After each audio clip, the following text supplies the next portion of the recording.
de hoje é 2 Crônicas.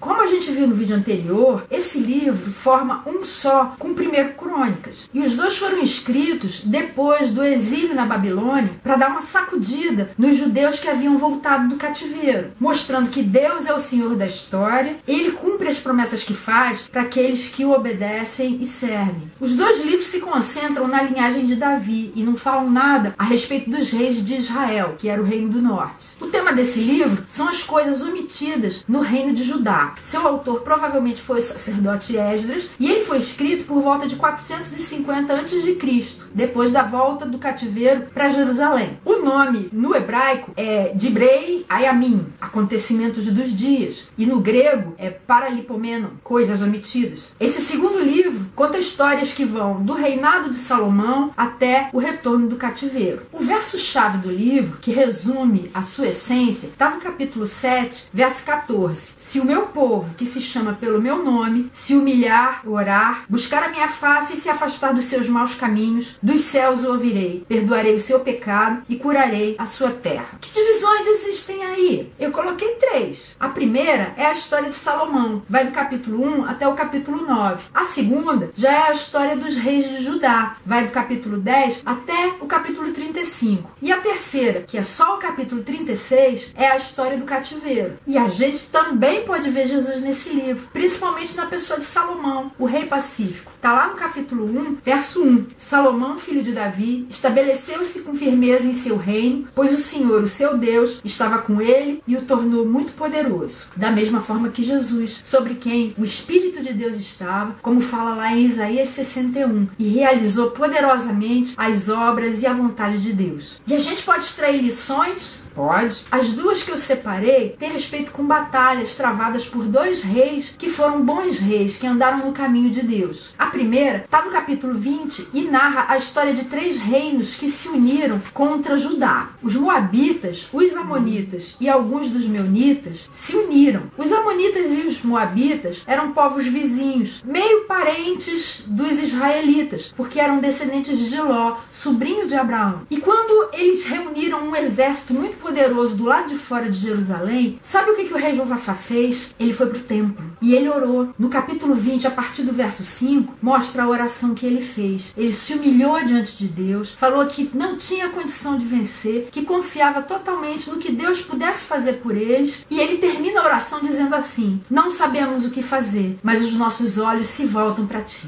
E Deus mandou resposta. E isso está lá no verso 14. O Espírito Santo veio sobre Jaaziel, filho de Zacarias, neto de Benaia, bisneto de Jeiel e trineto de Matanias, levita e descendente de Asaf, no meio da assembleia. Ele disse: escutem todos os que vivem em Judá e em Jerusalém e o rei Josafá. Assim lhes diz o Senhor: não tenham medo nem fiquem desanimados por causa desse exército enorme, pois a batalha não é de vocês, mas de Deus. Amanhã desçam contra eles. Eis que virão pela subida de Ziz, e vocês os encontrarão no fim do vale, em frente do deserto de Jeruel. Vocês não precisarão lutar nessa batalha. Tomem suas posições, permaneçam firmes e vejam o livramento que o Senhor lhes dará, ó Judá, ó Jerusalém. Não tenham medo nem desanimem, saiam para enfrentá-los amanhã, e o Senhor estará com vocês. E sabe o que aconteceu? Josafá se prostrou, rosto em terra, e todo o povo de Judá e de Jerusalém prostrou-se em adoração perante o Senhor. Então os levitas, descendentes dos coatitas e dos coreitas, levantaram-se e louvaram o Senhor, o Deus de Israel, em alta voz. E aí olha o que aconteceu. De madrugada partiram para o deserto de Tecoa. Quando estavam saindo, Josafá lhes disse: escutem, Judá e povo de Jerusalém, tenham fé no Senhor, o seu Deus, e vocês serão sustentados. Tenham fé nos profetas do Senhor e terão a vitória. Depois de consultar o povo, Josafá nomeou alguns homens para cantarem ao Senhor e o louvarem pelo esplendor de sua santidade, indo à frente do exército cantando: deem graças ao Senhor, pois o seu amor dura para sempre. Na frente do exército não foram soldados, foram levitas cantando, louvando a Deus. Quando começaram a cantar e a entoar louvores, o Senhor preparou emboscadas contra os homens de Amon, de Moabe e dos montes de Seir, que estavam invadindo Judá, e eles foram derrotados. Os amonitas e os moabitas atacaram os dos montes de Seir para destruí-los e aniquilá-los. Depois Depois de massacrarem os homens de Seir, destruíram-se uns aos outros. Eles não precisaram fazer nada, além de confiar e louvar a Deus. Quantas batalhas a gente às vezes fica se debatendo para ganhar, e